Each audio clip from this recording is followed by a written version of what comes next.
ڕۆژی جیهانی منداڵانە و بەشێک لە منداڵانیش بەهۆی کار و سەرقاڵیان بێئاگان لەو ڕۆژە. هەموو گوناحە ڕۆژە 30,000 5,000 6,000 7,000 10,000 نییە. ئەرێ وەڵڵا نییە. لا هەرێمی کوردستان حاڵەتەکانی کارپێکردنی منداڵان لە شەقام و شوێنە گشتیەکان خەریکە دەبێتە دیاردە و ڕۆژانە ژمارەیەکی زۆری منداڵ لەو شوێنانە دەبیندرێن. وتەبێژی دەستەی سربەخۆی مافی مرۆڤ دەڵێت ماوەی 11 ساڵە لە چاوەڕوانی دەرکردنی ئەو ڕۆژنووسەداین کە پێشکەشی پەرلەمانی کوردستانمان کردبوو.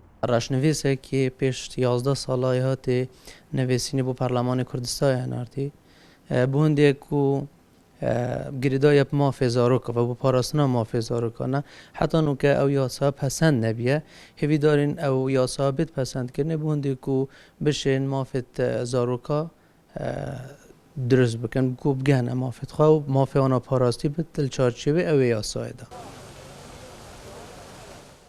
بەکارهێنانی منداڵان و تەنانەت کڕین و فرۆشتنیش بە بەشێک لەو منداڵانە دەکرێت کە بەردەوام باز دەکرێت لە شەقامەکان کاری دەستگێڕی دەکەن.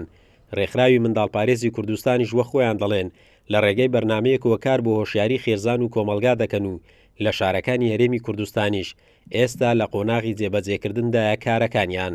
لێژنەیەکمان پێکێناوە بەناوی لێژنەی پاراستنی منداڵ و دوو تیمی گەڕۆک دروست کراون.